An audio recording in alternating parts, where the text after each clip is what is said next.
আজকের জুমার আলোচনার বিষয়, গত জুমে যে আমার আলোচনা শুনেছিলেন, কিছু পাপের কারণে নেকি কমে যায়।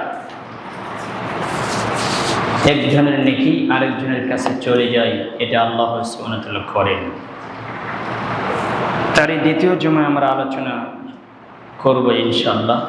সে বিষয়ে কিছু গুরুত্বপূর্ণ আলোচনা শুনব।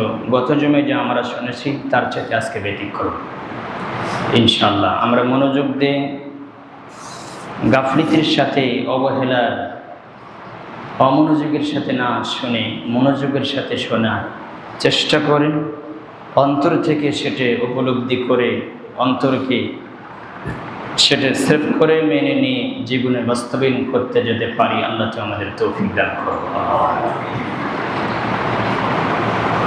বলেছিলেন গত জুমে যে আলোচনা করেছিলেন, মানুষের যত পাপ হয় সেটা হচ্ছে মানুষের অন্তরে পরিকল্পনা হয়, আর সকল পাপের দরজা হচ্ছে জিহ্বা, মুখ। এখান থেকে বের হয়। পরিকল্পনা কোথায় হয়? অন্তর হয়। আর বের হয় কোথা দিয়ে? মুখ দিয়ে, জিহ্বা দিয়ে আমরা বের করি। এই সকল দরজার, সকল পাপের দরজা হচ্ছে মুখ। এই মুখকে, আপনাকে, এই জবানকে যদি আপনি হেফাজত করতে পারেন, মুহাম্মদুর রাসূলুল্লাহ সাল্লাল্লাহু আলাইহি ওয়াসাল্লাম ওয়াদা দিয়েছেন এবং সুসংবাদ জানিয়ে দিয়েছেন, হে পৃথিবী মানুষ, হে আমার উম্মাত, তোমাদেরকে আমি দুটি জিনিসের জিম্মেদার হিসেবে বললাম। তোমরা যদি দুটি জিনিসের জিম্মেদার হতে পারো, তাহলে আমি মুহাম্মদ সাল্লাল্লাহু আলাইহি ওয়াসাল্লাম তোমাদের জন্য জান্নাতের জিম্মেদার হব। রাসূল সাল্লাল্লাহু আলাইহি ওয়াসাল্লাম বলেছিলেন, দুটি জিনিসের জিম্মেদার, দুটি জিনিস যদি তোমরা হেফাজত করতে পারো, ঠিকঠাক মতো নিয়ে আসতে পারো, একটি হচ্ছে আল ফাম, আরেকটি হচ্ছে আল ফারাজ।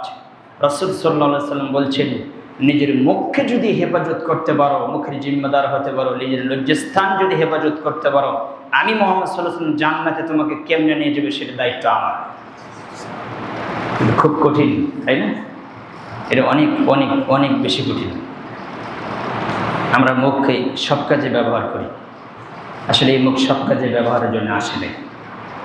এই মুখ এসেছে এইভাবে হবে শুধু আল্লাহর জিকিরে, আল্লাহর স্মরণে, আল্লাহর দিকে মানুষকে ডাকবে। এই মুখ শুধু এই কাজে ব্যবহার হবে, আল্লাহর জিকিরে, আল্লাহর স্মরণে, কোরআন তেলাওয়াতে ভালো দিকে মানুষকে ডাকবে। কিন্তু এই মুখ খারাপ কাজে ব্যবহারের জন্য আল্লাহ এই মুখ দেয় নাই। কিন্তু আমরা কি করি? দিনের ভিতরে যদি 100টি কথা বলি, কথার কথা, তাহলে 90টি মিথ্যা কথা, 90টি আরেকজনের বদনাম, কথা হাঁচা নেমেছে। কেন এটা হবে? কেন? মুখ বন্ধ করুন, নাচাতে হবে ইনশাআল্লাহ। দেখেন, একটা হাদিস আমি বলি, বোঝেন কিনা।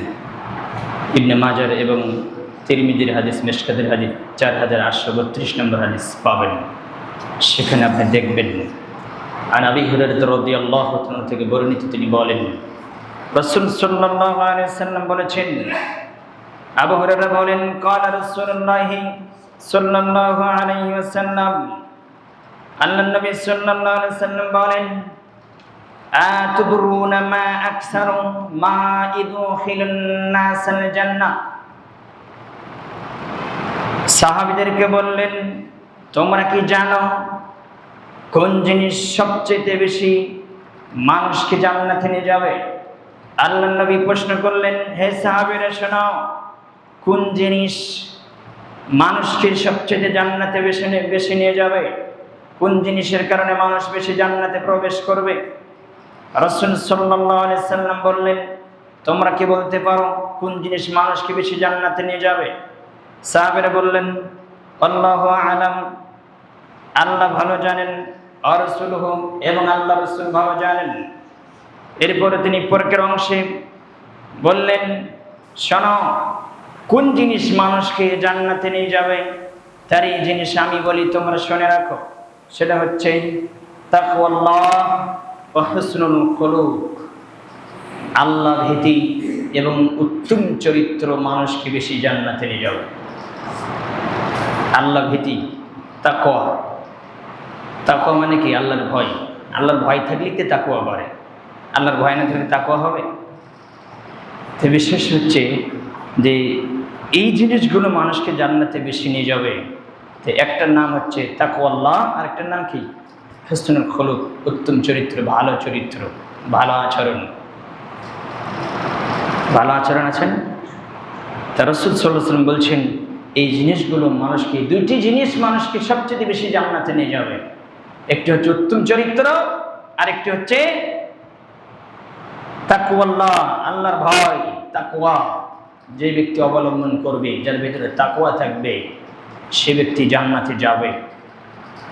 কিন্তু আমাদের তাকওয়া কই পাবো? ভালো চরিত্র কই পাবো? গণতন্ত্র করে করে, নির্বাচন করে করে আমাদের আচরণ হয়ে গেছে কুকুর শ্রীগুলো চাইতে খারাপ। কথা আচরণ হচ্ছে বাস্তব। দল করে, রাজনীতি করে একবারে শেষ হয়ে গেছে আমরা। আমাদের ভিতরে কিছুই নেই। দলাদলি মানে কি? দল মানে কি? হিংসা। দল মানে কি? হিংসা। দল মানে একজন আরেকজনে বদনাম করা। এখান থেকে বেঁচে থাকতে হবে। তো রাসূল সাল্লাল্লাহু আলাইহি ওয়াসাল্লাম বলছেন সবচেয়ে ওই জিনিসগুলো জান্নাতে নিয়ে যাবে মানুষকে, সেটা হচ্ছে তাকওয়া আর উত্তম চরিত্র, ভালো চরিত্র। এরপরের অংশে আল্লাহ নবী বললেন আতাদরুনা মা আকসারু মা ইদখিলুন নাসান নার। সাহাবীরা তোমরা কি বলতে পারো কোন জিনিস সবচেয়ে বেশি মানুষকে জাহান্নামে নিয়ে যাবে? রাসূল সাল্লাল্লাহু আলাইহি ওয়াসাল্লাম বললেন তোমরা কি বলতে পারো কোন জিনিস সবচেয়ে মানুষকে বেশি জাহান্নামে নিয়ে যাবে? আর এই কারণে বেশি মানুষ জাহান্নামে যাবে, জাহান্নামে যে আছে শুধু মরেনি তাই। রাসূল সাল্লাল্লাহু আলাইহি ওয়াসাল্লাম বললেন কোন জিনিস সবচেয়ে বেশি মানুষকে জাহান্নামে নিয়ে যাবে? তখন সাহাবীরা বললেন আল্লাহ এবং আল্লাহ রাসূল সাল্লাল্লাহু আলাইহি ওয়াসাল্লাম ভালো জানেন। তখন আল্লাহ নবী বললেন আল আজওয়াফান, দুটি জিনিস মানুষকে জাহান্নামে নিয়ে যাবে। দুটি জিনিস সবচেয়ে বেশি মানুষকে জাহান্নামে নিয়ে যাবে। সেটা হচ্ছে কি? আল ফাম ওয়াল ফারাজ। একটি হচ্ছে মুখের কারণে, আরেকটি হচ্ছে নিজের লজ্জাস্থান হেফাজত না করার কারণে। দুটি জিনিস। তাহলে এই হাদিস দ্বারা প্রমাণিত হয় যে যে দুটি জিনিসের কারণে মানুষ কোথায় যাবে? জাহান্নামে বেশি যাবে। তার একটির নাম, প্রথমটির নাম কি? মুখ, জবান। জবান সত্য হতে হবে, জবান ঠিক থাকতে হবে, তাহলে জান্নাত হবে ইনশাআল্লাহ। তাহলে এই হাদিস দ্বারা প্রমাণিত হয় যে যে আমরা জানতে পারলাম যে দুটি জিনিস মানুষকে জাহান্নামে বেশি নিয়ে যাবে, আর দুটি জিনিস মানুষকে জান্নাতে বেশি নিয়ে যাবে। এই যে দুটি জিনিস আপনাকে হেফাজত করতে হবে, আর দুটি জিনিস আপনার আমার ভিতরে রেডি তৈরি করতে হবে, প্রস্তুত করতে হবে। তাকওয়া আর ভালো চরিত্র, ভালো ব্যবহার, ভালো কথা, মিষ্টি কথা। আর মুখ, এই মুখ খারাপ কাজে ব্যবহার হবে না, অপছন্দনীয় অহেতুক কাজে ব্যবহার হবে না। আপনি সূরা কফ 18 নম্বর আয়াত করবেন, 50 নম্বর সূরা দেখবেন আপনি, সেখানে আল্লাহ বলছেন যে বান্দা যা বলে, যা কথা বলে, প্রত্যেকটি কথা রেকর্ডিং করা হচ্ছে।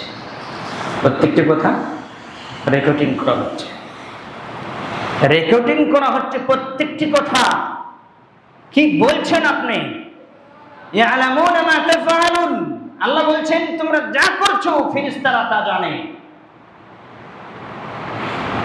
কারা জানে? কিরামান কাতিবিন। দুই কাঁধে ফেরেশতা আছে না, সম্মানী লেখক নাই? তারা সবই জানে আপনি কি করছেন। এবং আরো অবাক হবেন, সূরা মুজাদালার 6 নম্বর আয়াত আল্লাহ বলছেন যে আল্লাহু আলা কুল্লি শাইইন শাহীদ। প্রত্যেকটি মানুষ যে সময় যখন যা করছে, ওই সময় আমি আল্লাহ স্বয়ং সেখানে উপস্থিত, আমি নিজেই সাক্ষী। প্রত্যেকটি পাপ কাজে আর ভালো কাজে যা করছেন, কে সাক্ষী বলেন তো? আল্লাহ বলছেন আমি স্বয়ং উপস্থিত, শাহিদ, আমি সেখানে উপস্থিত এবং আমি নিজেই সাক্ষী। এরপরও আমি সাক্ষী স্বরূপ রেখেছি ফেরেশতাগণ। আর কি লাগে? আল্লাহ একাই যে যথেষ্ট ছিলেন, কিন্তু ফেরেশতা রাখলেন কেন? এই মানব জাতি যেমন আল্লাহর নিয়ামত খায়, তেমন আল্লাহর কুফরি করে, আল্লাহর সাথে নাফরমানি করে। এই মানব জাতি আবার আল্লাহর সামনে সামনে সামনে মিথ্যা কথা বলবে। মানুষ ভালো হলে যেমন হয়, মানুষ খারাপ হলে কোন পর্যায়ে পৌঁছে যাবে, এটা আপনাকে বুঝতে হবে। আল্লাহ তুমি বোঝার এবার মানব তুমি তৌফিক দান করো, আল্লাহুম্মা আমিন। ওয়ান আয়েশা রাদিয়াল্লাহু তাআলা আনহা থেকে বর্ণিত তিনি বলেন, قالت قلت للنبي صلى الله عليه وسلم حسبك صحيفا سيئة كذا وكذا। রাসূল সাল্লাল্লাহু আলাইহি সাল্লামের স্ত্রী মা আয়েশা বললেন, আল্লাহর নবী সাল্লাল্লাহু আলাইহি সাল্লামকে আমি বলতে শুনেছি, হাসবুক সাফিয়াতা কাযা ওয়া কাযা তা'নি কাসিরাতান। ফাকাল, রাসূল সাল্লাল্লাহু আলাইহি সাল্লামের সামনে আমি একদা, মা আয়েশা বলছেন, আমি একদা আল্লাহর নবীর স্ত্রী সাফিয়া, যে তার বিষয়ে বলছি, সাফিয়ার কথা রাসূল সাল্লাল্লাহু আলাইহি সাল্লাম প্রায়ই যে সাফিয়ার একটু প্রশংসা করে, সাফিয়ার গুণ বর্ণনা করে, যে সাফিয়া মেয়েটা খুব ভালো, তার সব দিক দিয়ে ভালো, তার কথাবার্তা ভালো। মা আয়েশার সামনে বলছেন, তখন মা আয়েশা চট করে বলছেন যে তা'নি কাসরাতুন। তখন তিনি বলছেন, হ্যাঁ, সাফিয়ার মতন একজন মহিলার প্রশংসা আপনি আমার সামনে করেন, এতে খাটো, খাটো বোঝে, এতে বেটে, কি বলেন তো? হাদিসের ভিতরে এসেছে, তিনি বললেন, মা আয়েশা বললেন, এই তো বেটে, মানে খাটো। চাহিদা কি? চাহিদা কি বলছেন বলেন তো? খাটো, বেটে।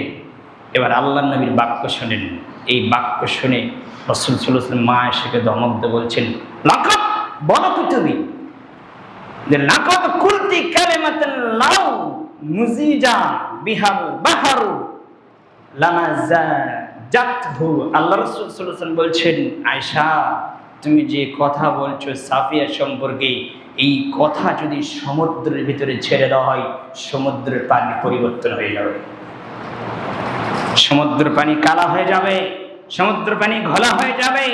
এই কথা যদি সমুদ্রের ভিতরে ছেড়ে দেওয়া হয়, সমুদ্রের পানি রং পাল্টে যাবে। তুমি যে কথা বলছো, দ্রুত গতিতে সাফিয়ার কাছে ক্ষমা চাও।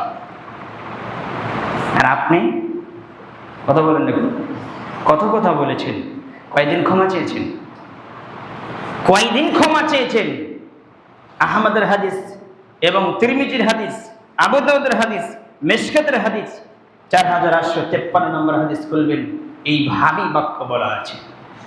আপনার কথা কত হয়েছে, কথা বলেন না কেন, বলেননি কত, কয়দিন ক্ষমা চেয়েছেন, জান্নাতের রাস্তায় পড়ে আছে। এত সহজ মনে করেন, যত মানুষের বদনাম করেছেন, যত মানুষের পিছে সমালোচনা করেন, প্রত্যেকটি মানুষকে খুঁজে বের করে জমিনে তার থেকে ক্ষমা নিতে হবে। যদি ক্ষমা না নেন, তাহলে আল্লাহ ক্ষমা, কথা বলেন, আল্লাহ ক্ষমা করবে না। আল্লাহ যদি এই পাপ ক্ষমা করে, আপনি আমার বদনাম করেছেন, আল্লাহ যদি ক্ষমা করে, তাহলে আল্লাহ হবে অত্যাচারী, আল্লাহ ক্ষমা করবে না। আজীবন ক্ষমা চলে, ক্ষমা হবে না যতক্ষণ পর্যন্ত যার পিছে করেছেন সমালোচনা, তার থেকে ক্ষমা না নেবেন। নেন দেখি ক্ষমা পান, কেমন নেন, জান্নাতে কিভাবে যান, যাইন দেখি কিভাবে যান। রাসূল সাল্লাল্লাহু আলাইহি ওয়াসাল্লাম এইভাবে তিনি বললেন। দেখেন আরেকটি হাদিস দেন, তিরমিজিতে পাবেন হাদিসটি, আবার মিশকাতেও পাবেন 43 নম্বর হাদিস, 4800, সবগুলো পরস্পরের হাদিস। জিহ্বা থেকে আয়ত্ত, জিহ্বাকে আয়ত্ত রাখা, মুখকে দমন করা, মুখকে বন্ধ রাখা, এই অধ্যায়ে দেখবেন। ওয়ান সুফিয়ান আব্দুল্লাহ আস-সাকিফি রাদিয়াল্লাহু তাআলা থেকে বর্ণিত, তিনি বলেন, قال قلت يا رسول الله صلى الله عليه وسلم ما أخاف ما تخاف علي فقال فأخذ بلسانه نفسه وقال هذا। রাসূল সাল্লাল্লাহু আলাইহি সাল্লাম বলছেন, সুফিয়ান ইবনে আব্দুল্লাহ আস-সাকাফি থেকে বর্ণিত, তিনি বলেন, আল্লাহর নবী সাল্লাল্লাহু আলাইহি সাল্লাম একদিন বললেন, আমি তাকে জিজ্ঞেস করলাম, হে আল্লাহ রাসূল সাল্লাল্লাহু আলাইহি সাল্লাম, যে জিনিসগুলো আপনি আমাদের জন্য ভয়ঙ্কর বস্তু বলে মনে করেন, এই জমিনে যত রকমের জিনিস আছে, সবচেয়ে আমাদের জন্য ভয়ঙ্কর বস্তু কোনটা মনে করেন আপনি, সেই বস্তু সম্পর্কে আমাকে অবগত করবেন। রাসূল সাল্লাল্লাহু আলাইহি সাল্লামকে বললেন, জিজ্ঞেস করলেন। সাকাফি বললেন যে এমন একটি জিনিস আমাকে বলেন যে জিনিস সবচেয়ে আমার জন্য ভয়ঙ্কর।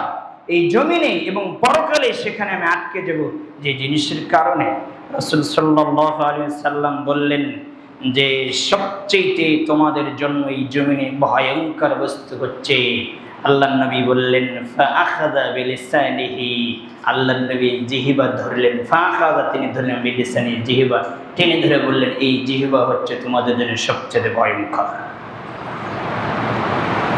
যদি ভালো কাজে ব্যবহার করো জান্নাত হবে, আর যদি এই জিহবা এই মুখটা যদি খারাপ কাজে ব্যবহার করো কোথায় হবে? জাহান্নাম হবে। এটাই ভয়ঙ্কর জিনিস। অথচ যে জিনিস অনবরত আমরা কি করি? ব্যবহার করে যাচ্ছি। রাসূল সাল্লাল্লাহু আলাইহি সাল্লাম এইভাবে সতর্ক করলেন সাহাবীদেরকে। এই জন্য আপনি আমাকে মনে রাখতে হবে, মুখ দিয়েছেই বলে আপনি সব কাজে ব্যবহার করবেন এটা নয়। আমি বলছিলেন আপনার জীবনের জন্য কাজে লাগবে। জীবনে যদি কোনো কিছু হেফাজত করতে পারেন নাই, শুধু দুটি জিনিস পেরেছেন, আর দুটিও পারেন নাই, একটা জিনিস পেরেছেন, সেটা হচ্ছে মুখ। কি বলেন তো? জান্নাত হবে ইনশাআল্লাহ, এটা কোনো সন্দেহ নেই, যদি মুখকে দমন করতে পারেন। আন আবি হুরায়রা রাদিয়াল্লাহু তাআলা থেকে বর্ণিত, তিনি বলেন قال رسول الله صلى الله عليه وسلم, রাসূল সাল্লাল্লাহু আলাইহি ওয়াসাল্লাম বলছেন ইয়াকুম আয-যন্ন ফাইন্না যন্ন আকযাবুল হাদিস। রাসূল সাল্লাল্লাহু আলাইহি ওয়াসাল্লাম বলছেন, হাদিসটি সহিহ বুখারীতে পাবেন 6066 নম্বর হাদিস। খুলবেন, সেখানে উল্লেখ করা হয়েছে সদ আচরণ অধ্যায় পাবেন। আল্লাহর নবী সাল্লাল্লাহু আলাইহি ওয়াসাল্লাম বললেন ইয়াকুম আয-যন্ন ফাইন্না যন্ন আকযাবুল হাদিস। পৃথিবী মানুষ, আমার উম্মত, তোমরা শুনে রাখো, তোমরা একে অপরে অহেতুক অনুমান ধারণা থেকে বেঁচে থাকো। অনুমান ধারণা থেকে বেঁচে থাকো, অনুমান ধারণা থেকে বেঁচে থাকো। রাসূল সাল্লাল্লাহু আলাইহি ওয়াসাল্লাম বললেন ওয়া যান্না ফাইন্না যান্না আকযাবুল হাদিস, নিশ্চয় অনুমান ধারণাই হচ্ছে সবচেয়ে বড় মিথ্যা, বড় পাপ। আমরা অনুমান ধারণা করি না, সন্দেহান করি না, এগুলো থেকে বেঁচে থাকতে বলেছে কে? আল্লাহ এবং আল্লাহ রাসূল। এখন বলবেন যে এটা হাদিস বলছেন, আল্লাহ রাসূল বলেছেন, যে আল্লাহ বলেছেন। আপনি সূরা হুজরাত খুলবেন 12 নম্বর আয়াত, ওখানে আল্লাহ কঠিনভাবে বলেছেন। তাহলে বলছিলাম আল্লাহ সুবহানাহু ওয়া তাআলা নবী মুহাম্মদ সাল্লাল্লাহু আলাইহি ওয়াসাল্লাম বলছেন তোমরা অনুমান ধারণা থেকে বেঁচে থাকো, অহেতুক ধারণা করে না, সন্দেহান করিও না, আর এটাই সবচেয়ে বড় পাপ। ওয়ালা তাহাসসু, আল্লাহ নবী সাল্লাল্লাহু আলাইহি ওয়াসাল্লাম বললেন তোমরা একে অপরে আরেকজনের দোষ টোকাইয়ে বের করো না, দুষ্ট্রুটি খুঁজে বের করিও না, খুঁজে বেড়াইও না। এগুলো আছে না নাই? আর বাপরে বাপ, রগে রগে রন্ধ্র রন্ধ্র ঢুকে আছে, রক্তর ফটার কোণে কোণে ঢোকা আছে, খালি মানুষের দুষ্ট্রুটি খুঁজে বের করা। এ মানুষই না, একে মানুষই মনে করি না আমি। একে মুসলিম তো বলে বহুদূরের কথা। গত জমিতে আমি একটা হাদিস বলেছি, আল্লাহ নবী বলছিল ও মুসলিম নয়, অন্তরে ওই মুখে স্বীকার করেছে ইসলাম, কিন্তু অন্তরে ইসলাম এখনো যায়নি, আর অন্তরে ঈমান এখনো যায়নি, ও মুসলিম নয়। ও আব্দুল্লাহ বিন উবাইয়ের চাইতে খারাপ। আব্দুল্লাহ বিন উবাইয়ের নীতি ছিল এরকম, শুধু মানুষের দুষ্টুটি খুঁজে বের করা। মুনাফিকের কাছে এগুলো কাদের কাজ বলেন তো? মুনাফিকের কাজ। এগুলো থেকে বেঁচে থাকেন। আপনি দেখছেন সচক্ষে দুষ্টুটি, আপনি ঢেকে দেন, ঢেকে দিয়ে এবার বলেন আল্লাহ তুমি ওকে সংশোধন করে দাও, আল্লাহ তুমি ওকে হেদায়েত দান করো, আল্লাহ তুমি কারিম, আল্লাহ তুমি দেখছো, তুমি সামিউম বাসির, তুমি শোনো এবং দেখো, তুমি সবচেয়ে দেখো। আমি কি দেখেছি তার চাইতে তুমি সচক্ষে স্পষ্ট, তোমার কাছে সবচেয়ে দিব্যমান। আল্লাহ আমার চাইতে কম দেখেনি, বেশি দেখে। তাহলে আপনি দেখে আপনি এটা বলা বলি করছেন কেন? আপনি গোপন করে দেন। যদি তাকে পারছেন এভাবে সংশোধন করতে পারেন, আল্লাহর জন্য করবেন, না বললে চুপ থাকবেন। আল্লাহ তুমি বোঝার মানব, তুমি তৌফিক দান করো। আল্লাহ নবী বললেন ওয়ালা তাহাসসু, তোমরা একে অপরের দুষ্টুটি খুঁজে বের করো না। ওয়ালা তাজাসসু, তোমরা একে অপরে গালমন্দি করো না, কাউকে গালি দিও না, কাউকে খারাপ ভাষা গালি দিও না।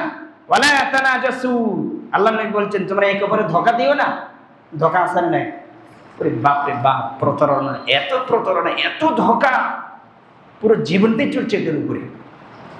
এখানে একটা প্রশ্ন করবো আমি, যে ধোঁকা দেয় সে চালাক মানুষ, সে বোকা, আর যে ধোঁকায় পড়ে ক্ষতিগ্রস্ত হচ্ছে আসলে এই ব্যক্তি চালাক, বুদ্ধিমান।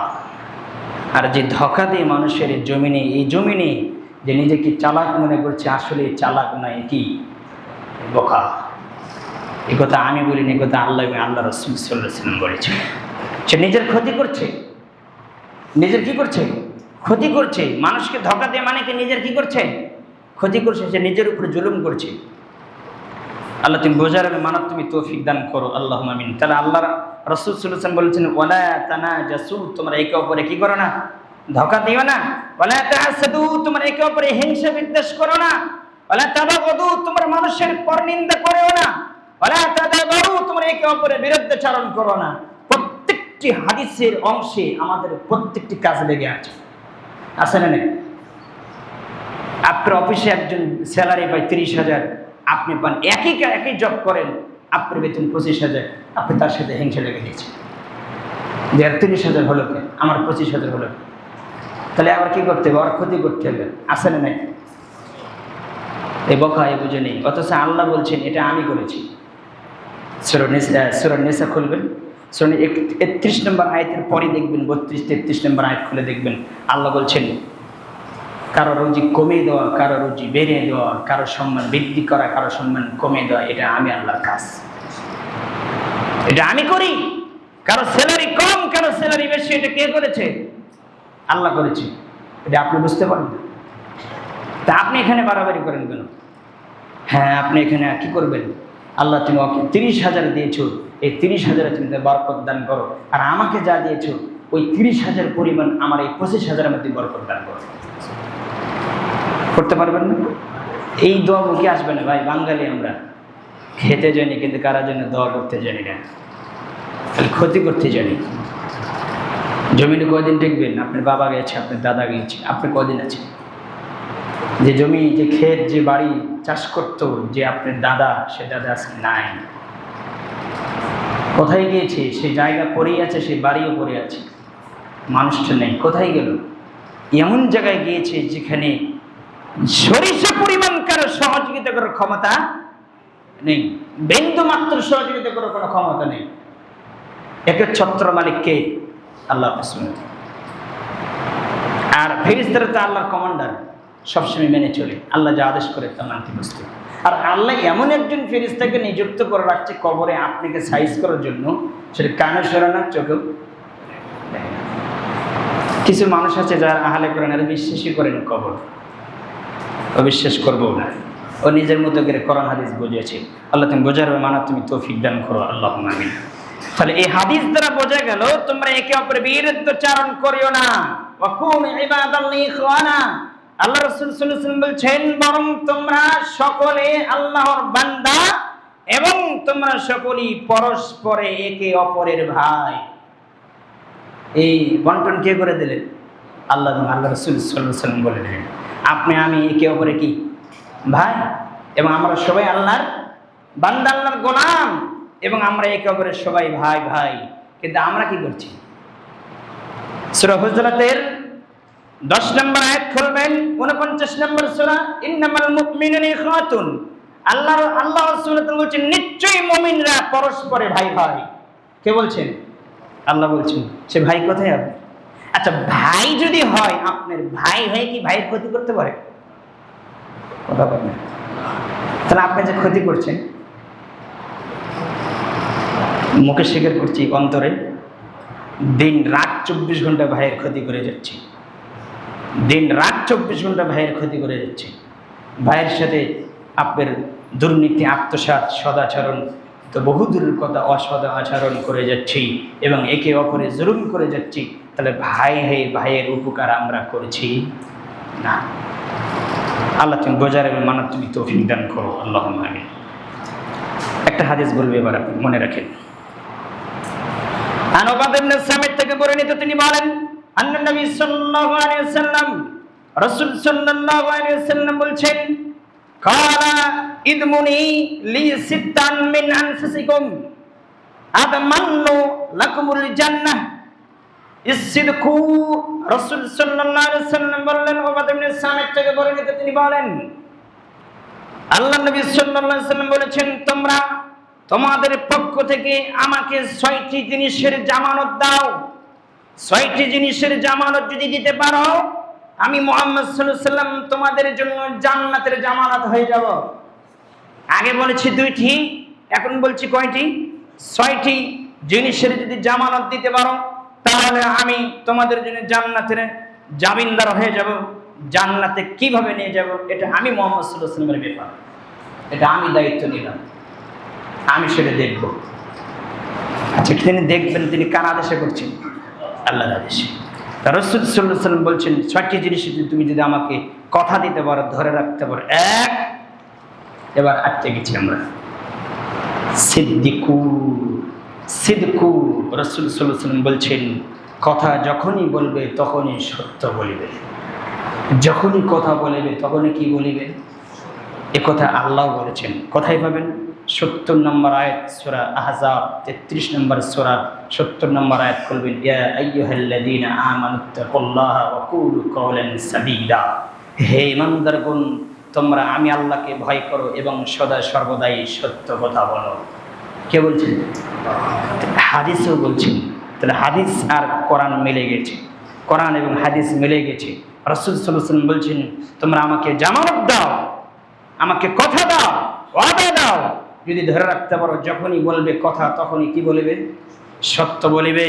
2 নম্বর, রাসূল সাল্লাল্লাহু আলাইহি ওয়াসাল্লাম বললেন যখন কথা বলবে সত্য বলবে। 2 নম্বরে যখন প্রতিশ্রুতি দিবে, ওয়াদা দিবে, প্রতিশ্রুতি দিবে তখনই তা পালন করবে। প্রতিশ্রুতি বুঝেন? এখানে আমার একটা কথা স্মরণ হয়ে গেল। আমরা কিছু মানুষ আছি আকাম থেকে করতেছি, অন্যায় করতেছি, জুলুম করতেছি, যে জুলুম করার পরও এটা জানছে জুলুম, কিন্তু আপনাকে আমি বলছি ভাই এই কাজটি করে দেবেন, কিন্তু ও করে দিবে না, অনন্তরে কিন্তু আরেকটা করে দিবে না, কিন্তু বলছে ইনশাল্লাহ। কথা আছে না? নেই? এই ইনশাল্লাহ এখানে হবে না, ইনশাল্লাহ তুমি বলা সে বলিবে না, এই ইনশাল্লাহ বাতিল করতে হবে। তুমি জানো এটা অন্যায়, তুমি এরপরে বলছো ইনশাল্লাহ, তার মানে ইনশাল্লাহ আল্লাহ যদি চাই অন্যায় করাবে। তুমি এখানে ইনশাল্লাহ ব্যবহার হবে? ইনশাল্লাহ কোন জায়গায় হবে তুমি জানো? ইনশাল্লাহ ওই জায়গায় হবে তোমার অন্তর ফ্রেশ, তুমি 100% তুমি করে দেবে এই কাজ, তোমার অন্তরে আছে। এবার সবকিছু তুমি কোরআনের আয়াত না 59 নম্বর আয়াত, 159 নম্বর আয়াত সূরা ইমরান খুলবে, সেখানে আল্লাহ শিক্ষা দিয়েছে ইনশাল্লাহ কোন জায়গায় পড়বে তুমি। রাসূল সাল্লাল্লাহু আলাইহি ওয়াসাল্লামকে বলছেন আপনি যে কাজ করবেন পূর্ণাঙ্গ সিদ্ধান্ত নেন, পূর্ণাঙ্গ সিদ্ধান্ত নেন, এর ভিতরে কোনো সন্দেহান থাকবে না, ঘুমকিরে থাকবে না, দুর্বলতা থাকবে না। যখন আপনি একবারে স্থির হয়েছেন, মনোবেশন একবারে ঠিকঠাক করেছেন, এবার আপনি বলেন ইনশাআল্লাহ। তাহলে এই কাজ সাকসেস দিবে কে? ভিতরে শয়তানি মুনাফিক আর বলেন ইনশাআল্লাহ। এই ইনশাআল্লাহ এখানে হবে না, এগুলো থেকে বাদ করবেন। আমি দিব, আগামীকাল এই কাজ আপনাকে করে দেব ইনশাআল্লাহ।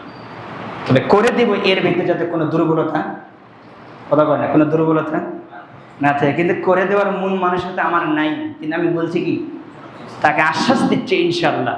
আল্লাহ তো অন্তরের মালিক, অন্তরে কি আছে, এই জন্য আল্লাহ বলছেন যার অন্তরে যে মুনাফিকি আছে সেটা আল্লাহ মরার আগ মুহূর্তে বের করে নিয়েছে। 10 নম্বর আয়াত সূরা আদিয়া খুলবেন, আল্লাহ সেখানে বলছে যার অন্তরে যতটুকু যেটা আছে, যে রোগ আছে, বেদি আছে, মুনাফিকি আছে, ওটা আল্লাহ মৃত্যুর আগ মুহূর্তে বের করে নিয়ে আসবেন। আর ওই আচরণের উপরে, ওই কাজের উপরে তারা মৃত্যু দিবেন। সাবধান থাকেন, হিসাব করে কাজ করবেন। আপনি আমি জমিনে এসেছি একে অপরের উপকার করার জন্য, কারো ক্ষতি করার জন্য জমিনে আসি।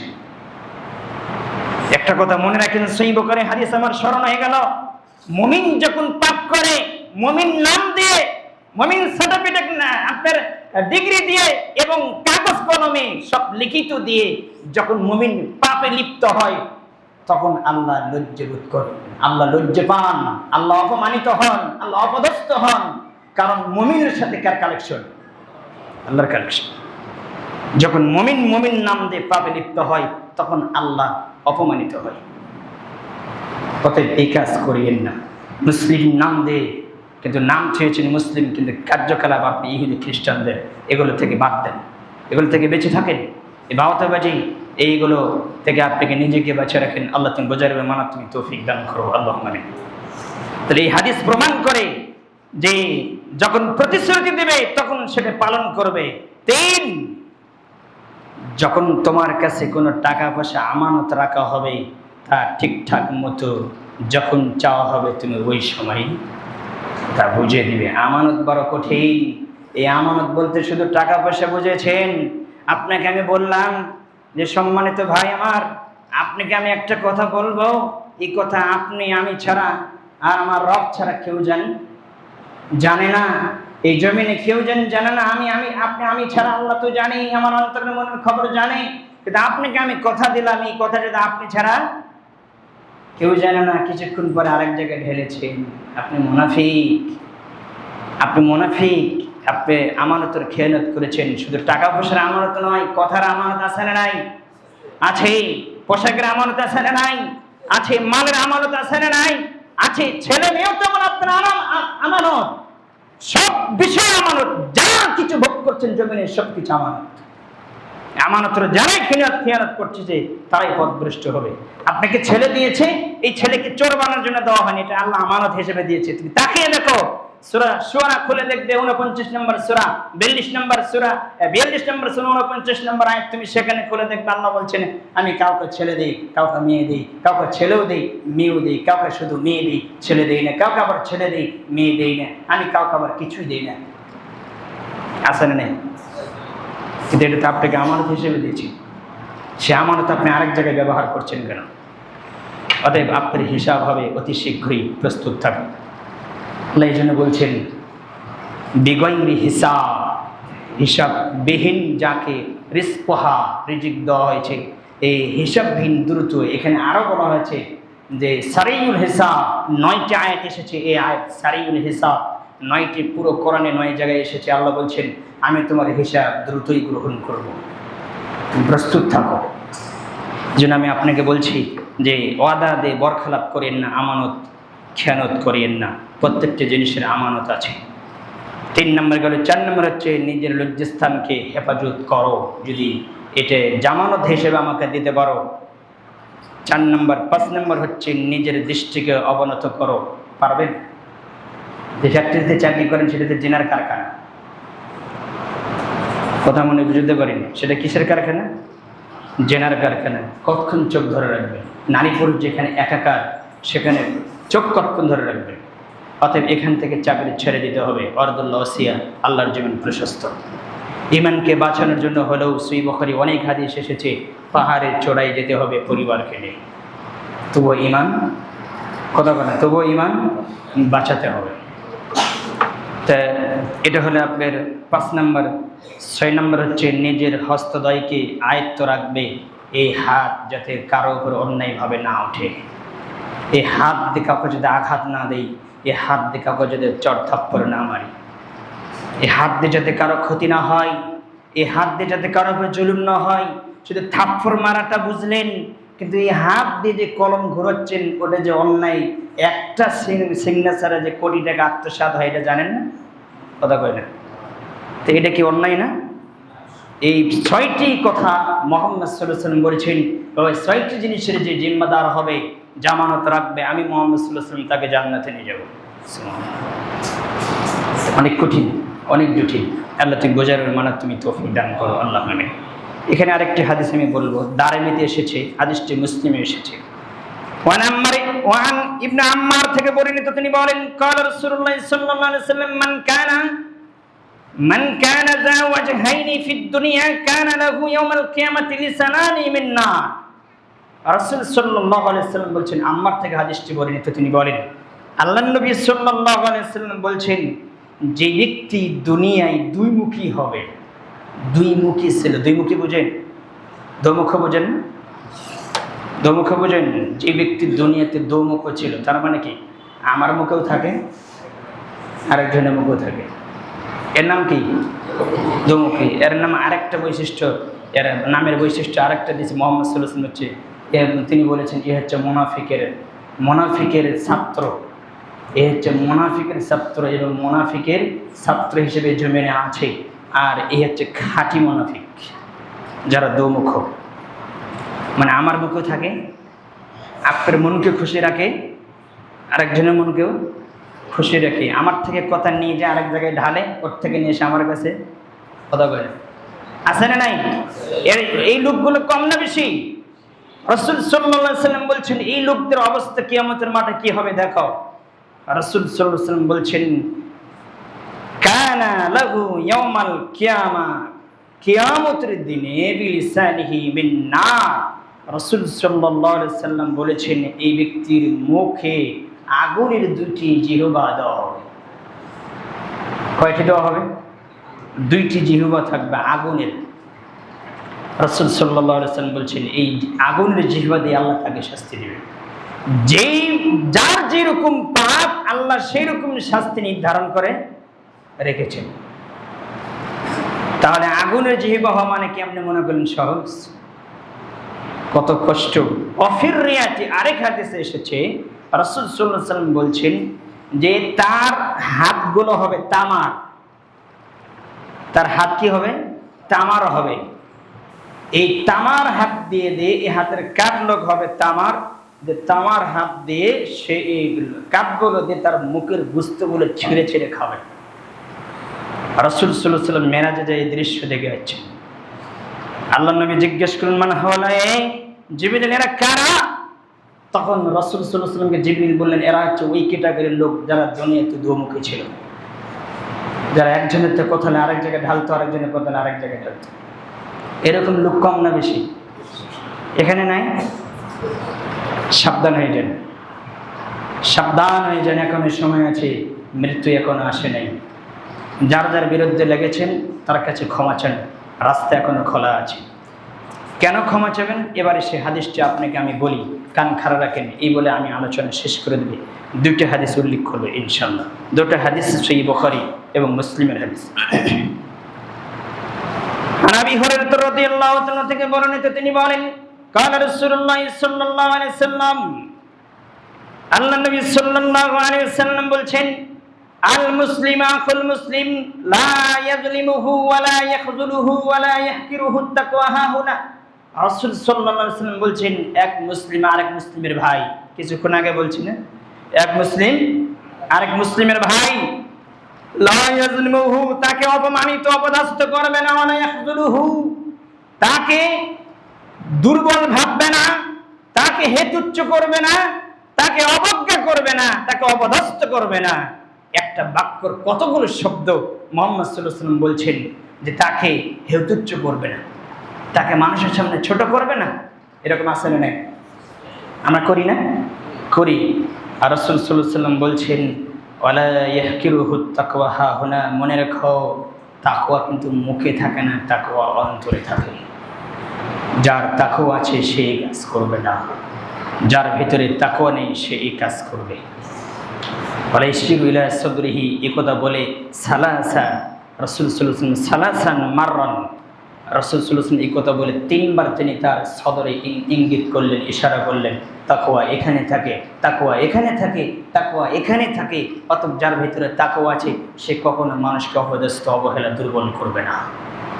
তাহলে আমাদের ভিতরে আছে না নাই? আছে। এগুলো থেকে বেঁচে থাকবেন। রাসূল সাল্লাল্লাহু আলাইহি ওয়াসাল্লাম বলছেন অফির রিয়াতি, আরেক হাদিসে এসেছে, হাদিসের আরেক অংশে উল্লেখ করা হয়েছে রাসূল সাল্লাল্লাহু আলাইহি ওয়াসাল্লাম বলছেন কুরবাতান ফাররাজাহুল্লাহু কুরবাতান মিন কুরবাতি ইয়াউমাল কিয়ামাতি। রাসূল সাল্লাল্লাহু আলাইহি ওয়াসাল্লাম বলছেন যে ব্যক্তি কোন মুসলিমকে বিপদ থেকে, সম্মুখ থেকে, বিপদের সম্মুখীন থেকে মুক্তি দিবে এবং বাঁচিয়ে দিবে, আর রাসূল সাল্লাল্লাহু আলাইহি ওয়াসাল্লাম বলছেন আল্লাহ সুবহানাহু ওয়া তাআলা তাকে কাল কিয়ামতের বিপদ থেকে মুক্তি দিবে, বাঁচিয়ে দিবে। তো এটা মুসলিমের কথা বলা হচ্ছে, অমুসলিম নয়। যে বিপদ থেকে মুক্তি করে দিবে, আল্লাহ তাকে বিপদ থেকে মুক্তি করবে। যে তার ভাইয়ের বিপদ থেকে বাঁচিয়ে দিবে, আল্লাহ তার বিপদ থেকে মুক্তি দিবে। রাসূল সাল্লাল্লাহু আলাইহি ওয়াসাল্লাম এই বাক্যগুলো বলছেন কুরবাতান ফাররাজাহুল্লাহু কুরবাতাহু, যে কোনো ব্যক্তি কোনো মুসলিমের সম্মানকে রক্ষা করবে, আল্লাহ তার সম্মানকে রক্ষা করবে। খুশি? আপনি সম্মান কই যে রক্ষা করছেন? দিন রাত্রে শুধু আমার সম্মান নষ্ট করবেন প্রস্তুত থাকেন, আমার কাজেতে আপনি সম্মানকে নষ্ট করা, এগুলো থেকে বেঁচে থাকেন। কিছু মানুষ আছে ভাইরাস টাইপের, অ্যান্টিভাইরাস, এরা সবসময় এখানে মানুষকে অপমান করার জন্য প্রস্তুত থেকে আসে না নাই। আর মানুষের সামনে শুধু কথা বলতে পারলে মনে করেন। আর একটা কথা মনে রাখবেন, যারা মানুষকে অপমান করে মুনাফিকেরই কাজ এগুলো। মুনাফিকরা কাউকে কোনো কিছু ডরায় না, ওদের ভিতরে অহংকার বোধ কাজ করে। আল্লাহ তুমি বোঝার মানার তুমি তৌফিক দান করো, আল্লাহ আমিন। হাদিসের অংশ এখনো শেষ করিনি আমি। ইয়াউমাল কিয়ামাতিন, কিয়ামতের দিন আল্লাহ সুবহানাহু তার সম্মান মর্যাদা, তার বিপদ থেকে আল্লাহ তাকে মুক্ত করে দিবে। পরের অংশে আসেন, ওমান সাতারা মুসলিমান সাতারাহুল্লাহু ইয়াউমাল কিয়ামা, যে ব্যক্তি কোনো মুসলমানের মুসলিমের দুষ্ত্রুটিকে ঢেকে দিল, গোপন করলো, কাল কিয়ামতের দিন আল্লাহ তার গোপন পাপকে ঢেকে দিবে, প্রকাশ করবে না। আল্লাহ শুধু দেখাবে তার কানাফার ভিতরে, যে পর্দার মধ্যে ঢেকে নেবে, দেখ এগুলো পাপ তুমি করো না, হ্যাঁ করছি, যাও তুমি আমার অমুক বান্দার পাপকে গোপন করে দিয়েছো, আমি আজকে তোমার পাপকে গোপন করে দিলাম, কারোর সামনে প্রকাশ করবো না।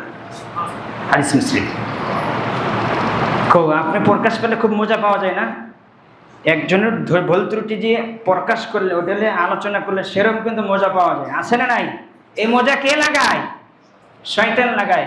এই মজার যে কত খেসারত দিতে হবে আপনাকে, আপনি পরে বুঝবেন। আরেকটি হাদিস আমি বলি, হাদিস আপনারা শুনেছেন, বলেন তো কোন ক্যাটাগরি, দুই ক্যাটাগরির লোকের কবরের শাস্তি সবচেয়ে বেশি হবে? কারা তারা? এক ক্যাটাগরির লোক যারা পেশাব থেকে সতর্ক থাকে না, এদের কবরের শাস্তি বেশি হবে, সবচেয়ে কবরের শাস্তি বেশি এই ব্যক্তির। আরেক ক্যাটাগরির লোক তারা যারা মানুষের গীবত করে, মানুষের সম্মান অপমান করে এবং সমালোচনা করে, এদের কবরের শাস্তি সবচেয়ে বেশি। আছে না? হাদিস বললে কি হবে? হাদিসের জায়গায় হাদিস করে থাকবে, মসজিদে বক্তব্য ঠিকই শুনি, মসজিদ থেকে বের হয়ে আমি হাওয়া হয়ে যাই, পুরো অন্তরটা ফাঁকা হয়ে যায়, কোরআন হাদিস থেকে অনেক দূরে। আল্লাহ তুমি বোঝার এবং মানার তুমি তৌফিক দান করো। মান কানা ইউমিনু বিল্লাহি ওয়াল ইয়াউমিল আখির ফালা ইউযি জারাহু, রাসূল সাল্লাল্লাহু আলাইহি ওয়াসাল্লাম বলেন, যে ব্যক্তি পরকালকে বিশ্বাস করে, আল্লাহ এবং আল্লাহর রাসূলের প্রতি ঈমান এনেছে, পরকালের প্রতি ঈমান এনেছে, সে কখনো কারো পিছে লাগতে পারে না, সে কারো ক্ষতি করতে পারে না, কারো প্রতি জুলুম করতে পারে না। আল্লাহ বলেছে সে কখনো কারো প্রতি কি করতে পারে না? জুলুম করতে পারে না। কিন্তু আপনি আমি জুলুম করতেছি মানে কি? পরকাল স্বীকার করি। এই হাদিস প্রমাণ করে যারা একে অপরের প্রতি জুলুম করে, একে অপরের বদনাম করে, সমালোচনা করে, এরা পরকালকে অস্বীকার করে। হাদিস সহিহ বুখারী 6013 নম্বর হাদিস খুলে দেখবেন, রাসূল সাল্লাল্লাহু আলাইহি ওয়াসাল্লাম সেখানে উল্লেখ করেছেন। আল্লাহ তুমি বোঝার এবং মানার তুমি তৌফিক দান করো, আল্লাহুম্মা আমিন। এবার একটা হাদিস আমি বলবো, যে হাদিসের কথা আমি বলছিলাম, আলোচনা শেষ করব। আন আবি হুরায়রা রাদিয়াল্লাহু তাআলা থেকে বর্ণিত, তিনি বলেন, قال رسول الله صلى الله عليه وسلم, আল্লাহর নবী সাল্লাল্লাহু আলাইহি ওয়াসাল্লাম বললেন, মান কানা লাহু মুসলিমাতুন লিআখিহি মান ইরদিহি আও শাইইন মিনহুল ইয়াওমা ক্বাবলা আল্লা ইয়াকুনা দিনারুন ওয়ালা দিরহামুন ইন কানা লাহু আমালুন সালিহুন উখিযা মিনহু বিতাকদিরি। রাসূল সাল্লাল্লাহু আলাইহি ওয়াসাল্লাম বলছেন, ও ফিররিয়াতিন বিকদরি মাজলুমাতিহি ওয়া ইল্লাম ইয়াকুন লাহু হাসানাতুন উখিযা মিন সাইয়্যিতিহি সাহিবিহি ফাহুবিলা আলাইহি। রাওয়াহুল বুখারী। বুখারী থেকে হাদিসটি বর্ণিত। রাসূল সাল্লাল্লাহু আলাইহি ওয়াসাল্লাম বলছেন, পৃথিবীর মানুষ শুনে রাখো, যে ব্যক্তি কোনো মুসলিম ভাইয়ের প্রতি অত্যাচার করেছো, জুলুম করেছো, যেমন মানহানি এবং অন্য কোনো বিষয়ে একে অপরের হক নষ্ট করেছ, সে যেন আজকেই তা সংশোধন করে নেয়। এই জমিনে যার বদনাম করেছেন, সম্মান নষ্ট করেছেন, যার টাকা পয়সা জমি জায়গা আত্মসাৎ করেছেন, তা যেন আজকে দুনিয়া থাকা অবস্থায় তা সংশোধন করে নেয়। কারণ কাল কিয়ামতের দিনে যদি পাপে উপস্থিত হয়ে যায়, তাহলে আল্লাহ ইয়াকুনা দিরহামুন ওয়ালা দিনারুন ওয়ালা দিরহামুন, কাল কিয়ামতের দিনে দিনারও নাই, দিরহামও নাই। সেদিন টাকা পয়সা থাকবে না, তাহলে কি থাকবে? রাসূল সাল্লাল্লাহু আলাইহি ওয়াসাল্লাম বললেন, যে যার প্রতি অত্যাচার করেছে, জুলুম করেছে, আল্লাহর নবী সাল্লাল্লাহু আলাইহি ওয়াসাল্লাম বলছেন, ইন কানা লাহু আমালুন সালিহুন, আল্লাহর নবী সাল্লাল্লাহু আলাইহি ওয়াসাল্লাম বললেন, আমল নিয়ে উপস্থিত হবে পাহাড় পরিমাণ, এবং পাহাড় পরিমাণ আমলে নেকি নিয়ে আপনি উপস্থিত হবেন। সালাতের নেকি, হজের নেকি, সিয়ামের নেকি, দানের নেকি, ভালো কথার নেকি, যত ভালো কাজের নেকি আছে, তাসবিহ তাহলিল জিকিরের নেকি নিয়ে উপস্থিত হবেন। আল্লাহ রাসূল সাল্লাল্লাহু আলাইহি ওয়াসাল্লাম বলছেন, ইন কানা লাহু আমালুন সালিহুন, ভালো আমলে সালেহ উপস্থিত হয়েছে। আল্লাহ নবী সাল্লাল্লাহু আলাইহি ওয়াসাল্লাম বলছেন, আমল নিয়া যে উপস্থিত হবে, যে যার ক্ষতি করেছে, আপনি আমার সম্মান নষ্ট করেছেন, আল্লাহ আপনার আমল থেকে এই সম্মান নষ্ট করার কারণে আমাকে নেকি দিয়ে দেবে। বিচারে সেদিন তার টাকা থাকবে না, সেদিন তার ডেনার থাকবে না, সেদিন তার ডোনার থাকবে না, সেগুলো কিছু থাকবে না। সেদিন বিচার হবে নেকি দিয়ে, একের পরে এক নেকি দেওয়া হবে, একের পরে এক নেকি দেওয়া হবে, একের পরে এক নেকি দেওয়া হবে। ওয়াইল্লাম ইয়াকুল্লাহু হাসানাতুন, সব নেকি হাসানা সব দিয়ে দেওয়া হবে। উখিযা বিহি সাইয়াতি, রাসূল সাল্লাল্লাহু আলাইহি ওয়াসাল্লাম বললেন, এবং তার সব নেকি শেষে অত্যাচারিত ব্যক্তির পাপকে তার উপর চাপানো হবে। এবার রাসূল সাল্লাল্লাহু আলাইহি ওয়াসাল্লাম হাদিস মনে বুঝতে পারেন আমি, এবার ভালো করে শুনেন। আতাদরুনা মান মুবলিসুন, রাসূল সাল্লাল্লাহু আলাইহি ওয়াসাল্লাম বললেন, তোমরা কি বলতে পারো কাল কিয়ামতের দিনে সবচেয়ে নিঃস্ব ব্যক্তি কে হবে এবং সবচেয়ে নিঃস্ব ব্যক্তি কে হবে, সবচেয়ে নিঃস্ব ব্যক্তি কে হবে? ক্বালু আল মুবলিসু ফিনা মান লা দিরহামা লাহু ওয়ালা মাতাআ ফাকালা ইন্নাল মুবলিসা মিন উম্মতি ইয়াতি ইয়াউমাল কিয়ামাতি।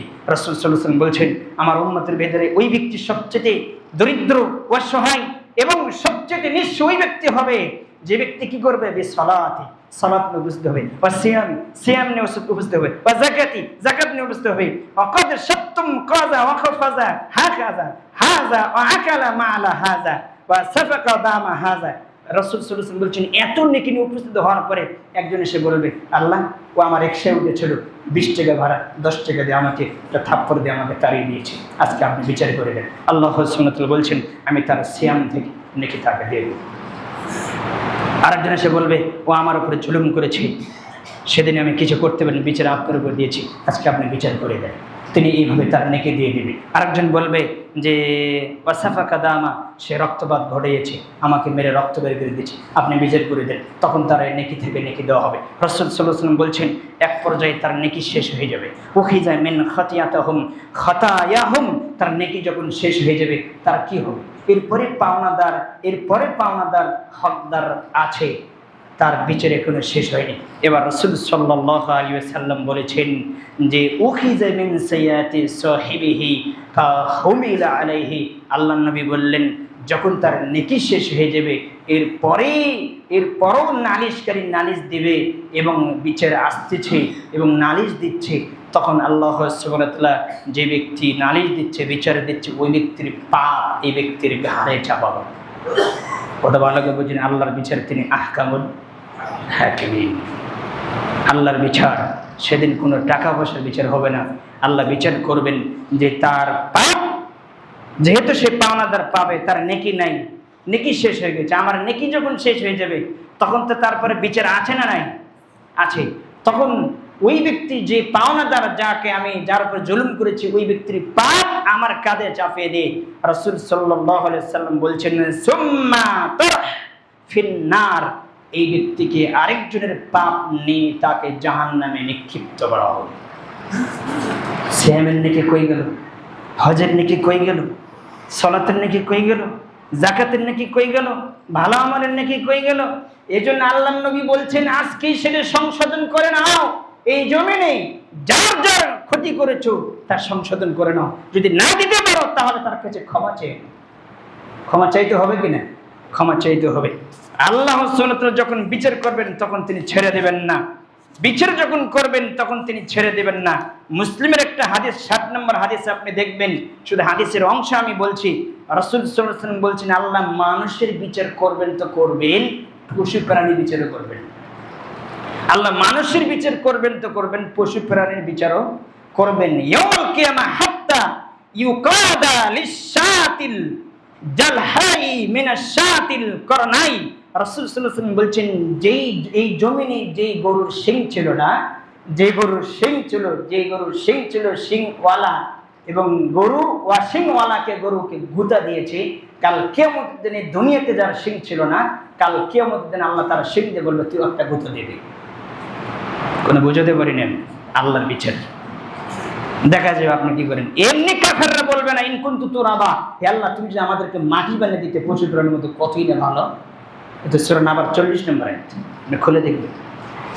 ভয় নাই বলতেছে নাই, যে বক্তব্য দিলেন কই যে গেল। আল্লাহ তুমি বুঝার মানে তুমি তৌফিক দান করো।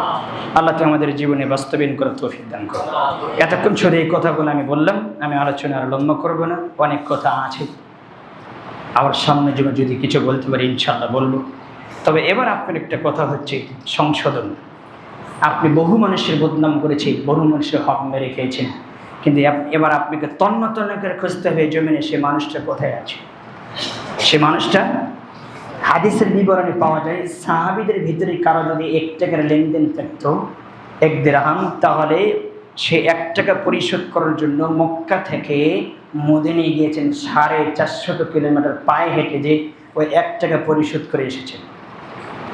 আপনি কত টাকা যে মেরে খেয়ে বসে আছেন, খেয়ে আবার মসজিদের কোণে বসে থেকে আপনার ইবাদতের ঢং দেখলে মাথায় খেলে না। বাপরে বাপ, পরিশোধ করেন এই জমিনে। যদি পরিশোধ করার ক্ষমতা না থাকে, টাকা পয়সা নেই, তাহলে তার কাছে ক্ষমা চান।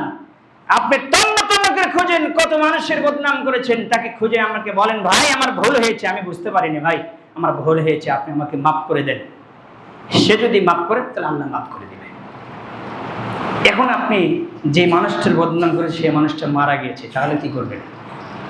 যে মানুষটাকে টাকা নিয়েছেন সে মানুষটা মারা গিয়েছে, বা কথা খুঁজে পাচ্ছেন না আপনি, তাহলে কি করবেন?